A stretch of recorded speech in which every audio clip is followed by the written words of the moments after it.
It's Tuesday night swimming. I just jumped off the porch with Dirty Glove Bastard. Big swim. Let me love you down. Even if it takes some love. All right, so we got Tuesday Night Swim off the porch with us today. How you feeling today, man? I'm feeling great. Glad to be alive.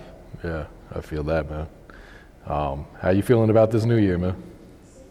I'm excited, to be completely honest. I'm super excited. I feel like the best has yet to be like, you know, the best has yet to happen. Yeah. I'm super excited, you know, for my journey to continue and for new doors and everything to open and everything to begin. Okay. So, yeah. Yeah. How would you describe your 2020, man? It was a rough year for a lot of folks. It definitely was a scary year, to be completely honest with you.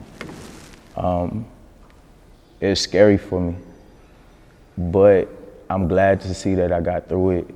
And, you know, it allowed me to reconnect with myself, with my family, with my children, and, you know, just to enjoy that quality time because it felt like time slowed down. Yeah. So it was rough, but we got through it. Yeah. Yeah, I think everyone was happy just to, you know, just to survive through last year, man. For sure. Yeah. All right, so what was your childhood like growing up here in Atlanta? Man, funny story.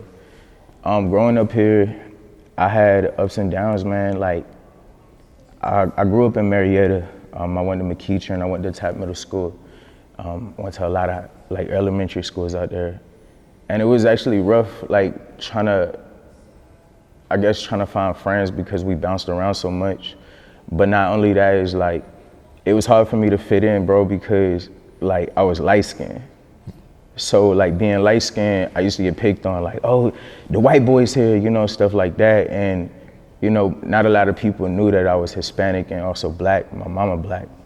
And so it was pretty rough. And then when I was like 13, we moved to Decatur and I went to Towers. And that's when like I started getting introduced to like, you know, the gang shit and stuff like that. And I just remember like going to school, I hated it because it was always people that was like, they would hate on me for no reason, bro. Like I'm a real genuine person, I'm a good person. But when you give people love, they tend to take advantage of it. And I was always like, bruh, I used to get chased home from the bus, bruh, and like beat on. You know what I'm saying? And people don't understand how that affected me throughout life. It made me stronger, but like, it made me realize that your own people can hate you sometimes. And like I said, I'm a beautiful person, I'm a beautiful being, and we all are, but sometimes you just gotta be the example and you gotta get through it for everybody else. Yeah. Mm-hmm. So. At what age would you say you jumped off the porch? 16. Okay. And I never went back. That's also the same age when you moved to Maryland? Yeah, when I was 16, I got sent up to Maryland. I ended up getting into a little situation out here. I got chased home from some dudes and they came to my mama's door and told her that they was gonna kill me. And my mom sent me up to Maryland. I got to know my dad better. And I was introduced to life, like what it means to be a man, you know what I'm saying? Seeing certain things and realizing like, I don't want to do that, and I don't want this for my family, and I want to make a difference.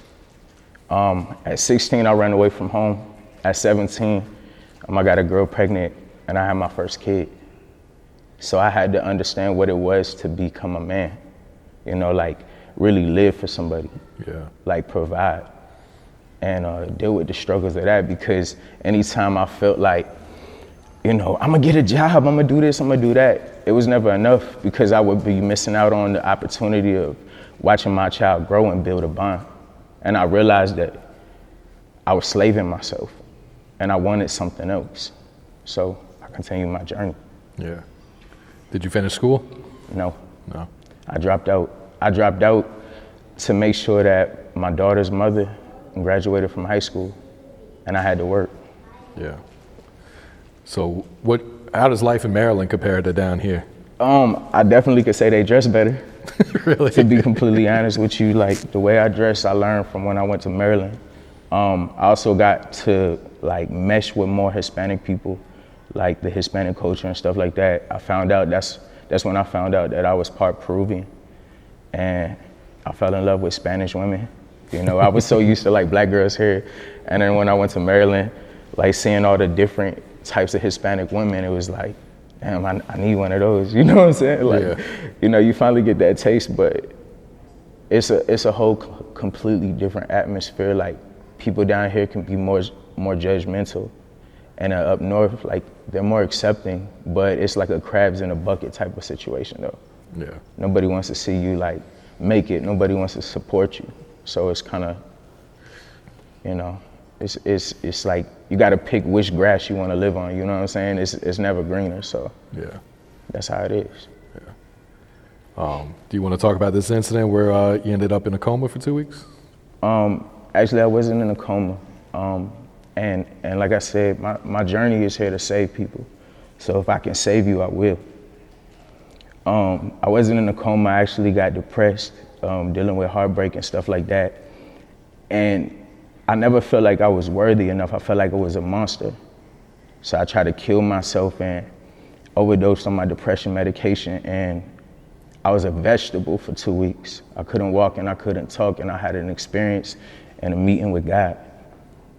But, you know, once I got through that, I learned how to become a man and accept everything that comes and get through it. What were those 2 weeks like? Were you conscious then? Yeah, absolutely. I was conscious, man. To be completely honest with you, I was like in and out of it. Like, I had like weird experiences, like feeling the presence of God. Like, you couldn't do nothing. It was like kind of being a baby all over again. But I remember, like, as I was going through that situation, like my oldest daughter, I could hear her words in my head and be like, Daddy, I miss you. You know what I'm saying? And it helped me get through that. I was like, I gotta get through this. I gotta get through it. I gotta get through it. And like finally, you know, after the process, I got through it. And like the first thing that I did once I got released, I walked like 6 miles just to go see her. Because I realized that it's all for her. Yeah. Do you have any advice for anyone else who might be going through the same type of depression? Only you can save you. And you gotta go through it. You gotta get through it. You gotta save yourself. You gotta save yourself in order to save those around you.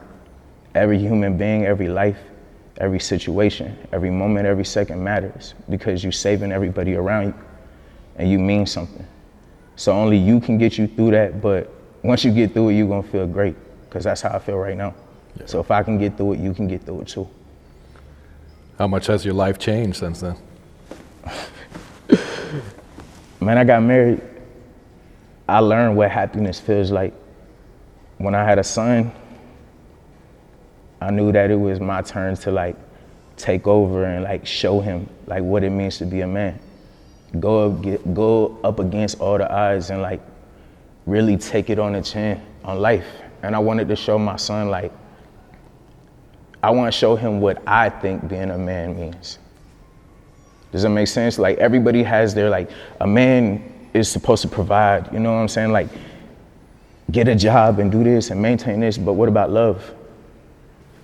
Like what about love? So I show my son love from a man. I hug him, I kiss him. I look him in his eyes and I say, you're beautiful. Like, my life has changed because now I have the strength of, like, I feel like a warrior. Like, I feel like anything can happen and I'm gonna get through it because it's my turn. It's my turn to be on top and lead the way. So like, when in his eyes, like, he watching right now. In his eyes, I want him to see, like, yeah, bro, that's what it means to be a man. That right there, my dad lives it every second. Yeah. So that's how my life has changed, bro. But I feel great. I feel great. Salute to you for that, man. Yeah. How long you been growing your hair? I think about 6 years. And my journey with hair, bro, even with stuff like that, my hair's my strength. So 6 years, and I ain't cutting it no time soon, ever. Yeah. All right, so you live down here in Atlanta now again, right? Yeah, I'm back here, back home. Okay, what brought you back down here? I wanted to start over. I wanted to experience life, you know, take my family and build and have an opportunity to get land. It didn't start like that more. It was like I needed freedom from stress and depression and stuff like that. So I needed to like refresh my brain. But also like living here in Atlanta, the music industry is bigger. So if I can get people to just gravitate and understand what I represent, I feel like there's more doors that will open here. You know what I'm saying? In Atlanta, in comparison to anywhere else, like Atlanta, Black Hollywood, believe it or not. So, you know, now that I'm able to hold my own, like I'm here. And man, it's been great since I've been back. I've been meeting like different type of people and having opportunities that I ain't had the chance to do back in Maryland or have back in Maryland. Like met J.Holiday and shit. And, you know, even with him, like doors didn't open. Yeah. So. Yeah, we'll talk about that song in a minute. But so how long have you been making music? When did this journey for you making music start? So I've been making music for like 10 years. Okay. But 10 years ago, I didn't think it was anything serious. It was something to be cool. Yeah, about 10 years. Yeah. And then taking it serious, I want to say about 4. Okay. What had motivated you to start taking it serious? So funny story is I got married to my wife one day and I said, look, I feel like I'm a beast at this music stuff. Like the way I hear music, like right now I can literally hear different sounds and be like, I'm about to make that a song. Like I hear melodies and harmonies all day long. And the day we got married, we was in a Ferris wheel in Atlanta and I said, I feel like I'm great at this. I just need you to believe me and support me. And she said, I will. And the rest is history. Like I feel like the music speaks for itself. Yeah. So that's it. What can you tell us about Young Mobb and your relationship with him? Young Mobb, a lot of people may not know who he is, but if you look him up, bro, he's one of the greatest rappers to ever come out of the DMV. Him and Cinco de Mayo. Young Mobb has taught me to like be my true self. Like I wouldn't have tattoos on my face if it wasn't for him. Like we used to do shows together. I met him at a show and I was inspired by like his stage performance and I was like, bro, I want to entertain people like that. And we got cool and he would always tell me, he was like, bro, you the shit at this, you the shit at this. And I was like, nah, bro, like, you know, I gotta work, I gotta do this. He was like, look, I'm gonna be honest with you. Tat your face so that you will never settle for having a job. I'm like, no, bro, I'm not tapping my face. I'm never gonna tap my face. And he told me, he said, look, you're not gonna take it serious until you tat your face and them people are looking at you and they like, we're not giving you the job because you got the face tat. Like, when I tatted my face, I realized there was no going back. I'm not going to corporate America. I done went to college. I done did all this stuff, bro, after dropping out of school, trying to like fit in. And once I tatted my face, I took this music stuff serious. I didn't settle for less. And bro, that man has inspired me on ways that like nobody can. He's like my biggest like rival, like competition, but like friendly competition. It's like, soon as I make a song, I'm like, bro, I want you to hear it. And if you like it, then I'm happy. You know what I'm saying? And we had like this thing where it was like, whoever's gonna make it to the top first. But unfortunately, he passed a couple years back and I had to carry it.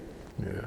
I had to carry on. I had to, you know, allow him to come within me and carry him with this journey. This is actually on his ashes right here. And we're gonna go to the top with it. So. That's real, yeah. Young Mobb, baby. Yeah. DMV's favorite. All the ladies' favorite, yeah. All right, so I gotta ask, man, how'd you come up with this name, Tuesday Night Swim?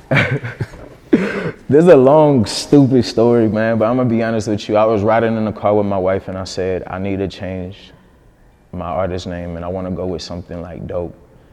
And I was like, what you think about Tuesday Night Swim? And she was like, it's cool, it's dope. So we saved it on Twitter for like 2 years, and then when I finally started taking it serious, I was like, this is what I'm gonna go with, Tuesday Night Swim.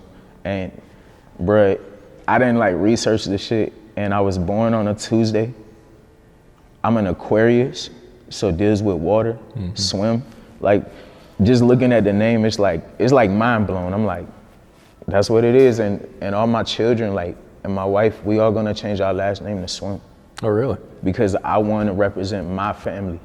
I don't want to take somebody else's last name that I may not know, and I want to represent me. So we are the Swim family, the Imperial Swim dynasty. So yeah. It's very unique, man. Big Swim. What has being a father taught you about life? That you don't got time to be scared. You know, that you really gotta, like, bro, it's on you to carry your family. Like, being a father, bro, I done seen all my children born. And that was the closest I ever, like, been to God. Like, the closest, like, watching your child, like, you know what I'm saying, take their first breath and, like, cry and stuff like that. Like, being a father has really taught me everything I know. I learned from my children. I learn from my son every day. I learned things that I forgot that I knew, you know. So, man, being a father has taught me everything, to be completely honest with you. I don't have a short, you know, simple answer. Plans to have more kids? If she let me. If she lets Like, you. I want more, man. I want to have a huge family. We have, like, a small family. Like, I have, you know, an older brother. I have a little sister and a younger brother, but, like, I wish that I had, like, a lot of siblings, because when we have our children, we'll have, like, this big ass family reunion. But she said we done. I at least want one more son so I can name him TuesdayNightSwim. Really? But she not gonna let me, you know what I'm saying? But, you know, we working on it. Let me get this meal and you know, I'm gonna be like, look, I got you. And just come on, give me a son. So, you know, hopefully some more.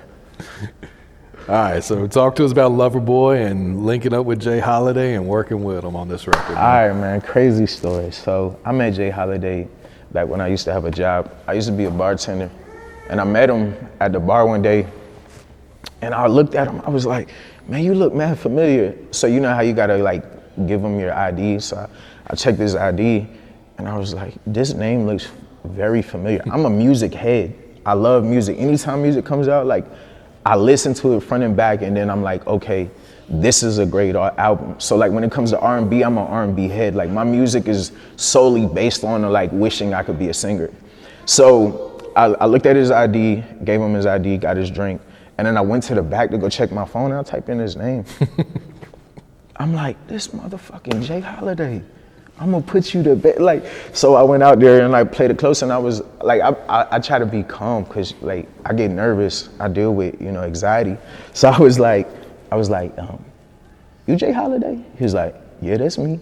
And I was like, oh, I do music too. He was like, yeah, you played it cool. You played it cool. He was like, you know, you didn't come up on no, like, you J.Holiday. That. I was like, nah, like, I do music too, bro. And that's when I was, like, half-assing it. And he was like, man, just take my number, you know, we're gonna be in contact. And I'm like, man, you know how many people didn't tell me this? Like, this is the music industry. People, like, they tell you, like, hit them up, bro. I didn't have so many people. But I finally hit him up, like, one day off a whim. And I was like, what you doing, bro? He was like, I'm in a city. I'm glad you hit me up. Come back. Come kick it with me in Atlanta. So I pulled up on him, and he was telling me all these things. It's like, in order to be an artist, you gotta really put yourself out here, and you gotta tell people, like, that you're an artist. You know, for example, if I was a doctor, I would tell you my name was Dr. Swim. Does that make sense? Mm-hmm. So when I meet people, instead of going around saying my government name, I had to say, hey, you know, I'm TuesdayNightSwim. So I learned that, like, the first day, and then, like, literally, he done went on a tour, all this other shit, and I called him one day, and he finally answered. Listen, I done hit this man so many times, like, trying to chill with him again just so I could soak up the game, but he finally answered. And I was like, what you doing? He was like, bro, you know, man, I'm going through some bullshit. Like, let's chill. And I was like, look, I'm at the crib right now with the kids. And I got a perfect song that I need you to get on. Like, try and kind of sneak that in there. But he pulled up at the crib, and I let him hear this Loverboy record that I've been working on. And when he heard it, he was like, I gotta hop on it. Like, literally, as soon as I play, he's in the back doing his, ooh, yeah, like, doing all that shit, right? And I was like, all right, bro, I wish I would have saved that, but I was like, come on, you're gonna have to just hop on that joint. So I threw him on it, bro, and he loved it, bro. And like, the record is so passionate. There's a story behind it that literally I was inspired by this story of this girl. Her name is Gypsy Rose. I don't know if you ever heard of that, but it's a documentary on Netflix that I watched, and I was inspired by it. And the story of it is about this dude who loves her so much, bro, that he ended up killing her mom. And when they interviewed him after the story or whatever, he said, long as I set her free from her chains, I'm good. I don't care about what happens to me. I'm waiting for God to come take me out of here. And when I heard him stand on that, right? Because most people, they get incarcerated and they say, you know, I'm sorry, da-da-da. He had no sorry in him at all. He said, I love her and I set her free from her chains. And you got to watch the documentary, but like Lover Boy is inspired by that you could love somebody so much and sacrifice it all. And like I say, revenge sometimes is beautiful. And that's what Lover Boy is about. Yeah. So yeah, J.Holiday on it. Rayo produced it. I engineered it. You know, big song. You guys shoot a video? Yeah, the video is coming out somewhere around Valentine's Day, and it's a beautiful visual. It's shot by my boy, Walmart Jordans. He's like he is one of the best cameramen out here in Atlanta, bro. And with me and him, like when I sit here and tell him my idea, because my thoughts are like, he like soaks it up. He's able to be like, all right, bet. And I'm still giving him ideas. So like working with him, bro, the video is gonna be very beautiful. Shout out to everybody who helped out. My wifey directed it. Oh, wow. Lydia Swim, you know, make sure she doing the big boss stuff. But yeah, bro, it's gonna be a beautiful record, and I hope that everybody enjoys it. So. That's what's up, man. Sounds dope. Are you working on a new project, or are you kind of just focusing on the singles and videos right now? Bro, I'm actually always working on music. I have over 400 songs, which I recorded while I was quarantined. Oh, really? Because I was in my house. It was like literally hanging with the kids and recording. 400 songs I'm still recording. I am dropping an EP called Swim this year. The stuff that I'm working on, bro, is like, it's so like sonically on another level. When people have a chance to like sit down and take it apart and understand what I'm saying, it's gonna be impactful. It's gonna save the world. That's my goal, is to save the world. If I can save you, I will. Yeah. But yeah, Swim coming soon. And we definitely gonna drop a bunch of singles also, just to give y'all something to hear and some visuals. He's excited. Actually, that's my daughter. That's my daughter. That's your daughter? Oh, God. All right, who are some of the producers you've been working with lately? Right now, I just locked in with one of like the best producers I've heard in a while. His name is High Life. Hiding at the top, looking scary. Rayo, the Real Rich Money, Steven Wake Up. A lot of producers from Russia actually like hit me up and was like, we love your sound. And I've never seen like so many people send me beats. Like I got emails, 500 emails full of beats still from these guys, but they sending me beats and they're crazy. But now that I got my boy High Life, like we be cooking straight hibachi style, like right in front of you, and literally we make a beat in like 15 minutes. I hop on a song and take like probably like 15 minutes. We got a song in 30 minutes. So yeah, these are producers I'm working with right now. That's how you're Shout able out High Life. Shout out everybody else. Yeah. That's how you're able to knock out 400 songs. Exactly. Like right there, hibachi, throw it in the air. I'm gonna catch it and eat it. Yeah. All right, Swim, anything else coming up? What else are you working on, man? I'm also working with a lot of artists in the area. I also run a studio, man.